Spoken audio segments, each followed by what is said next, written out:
Immediate action: Christians now ban total segregation underway now in one state. And even though we now have a Christian president in the White House again, the war against this nation's Judeo-Christian values marches on.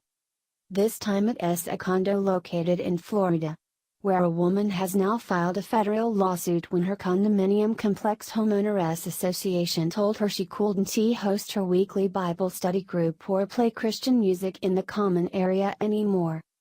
Donna Dunbar, who is a lay minister with the Seventh-Day Adventist Church and a recipient of the President's Volunteer Service Award from former President Barack Hussein Obama, told WFTX-TV that her condo in Port Charlotte, Florida, is just too small for her 9-person study, so giving notice ahead of time they use the complex's common area to conduct their weekly religious study.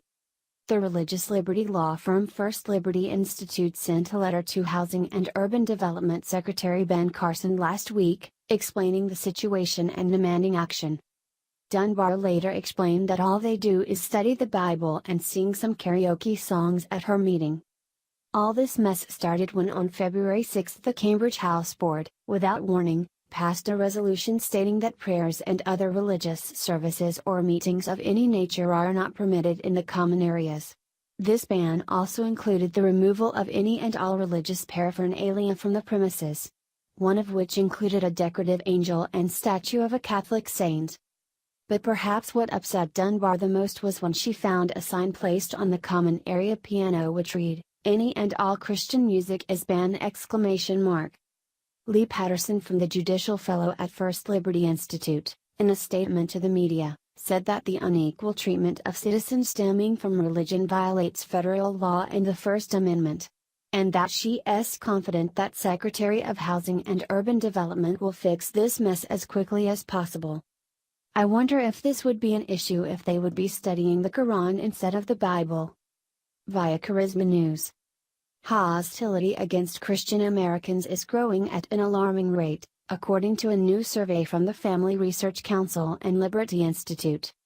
The Liberty Institute's Jeff Mateer noted that while last year's survey was based on 600 cases, this survey that we're releasing right now is almost 1,200.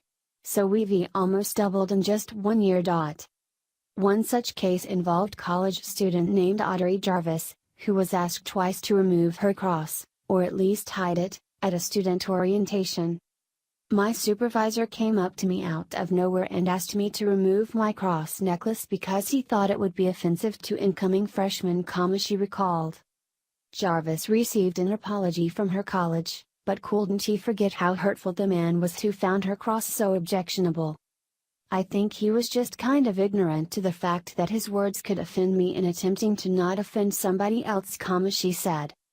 In another case, Air Force Senior Master Sergeant Philip Monk got in trouble with his lesbian commanding officer when she ordered him to answer how he felt about gay marriage.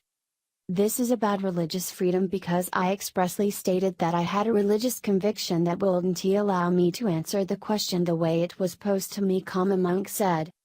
Former NFL running back Craig James found himself a victim of growing anti-faith sentiment when just 1 hour into a new job as a Fox Sports analyst, he was booted off the air. James and the Liberty Institute insist it was because a top network manager disapproved of a statement James made about gay marriage 15 months before in a political debate. "They knew who I was, what I stood for," James told CBN News. "And I am being punished. I was fired for my religious beliefs." Fox says James just wasn't a good fit, but Liberty Institute is fighting to get James his job back. "This is not about Craig James," the former NFL running back said. "This is about an American who had a job and someone came back, a big corporation, and said, 'Hey, we can't allow you on our network because of your belief and definition of what marriage is.'" With some 1,200 cases like these documented in the new Religious Hostility Survey, Mateer says he is frightened for his country. The threats are increasing at a dramatic rate, and this survey demonstrates that, Mateer said. Matt Staver's Liberty Council also fights for the rights of people of faith. "What we're seeing is, instead of religious liberty being protected as it is affirmed by the First Amendment, people of religious faith, particularly Christians, are finding themselves the targets of discrimination, Staver said. Monk says now when Christians facing hostility must hold steady, mostly for other believers. They need to see us stand firm in our faith, he told CBN News. And when they see that, I think we'll see a turn of events. Mateer noted that when believers fight back, they almost always win. So only by meekly accepting defeat will they let the enemies of religion triumph. They stated their objective is to remove God from our public life. Well, if we remain silent, that has going to happen, Mateer warned.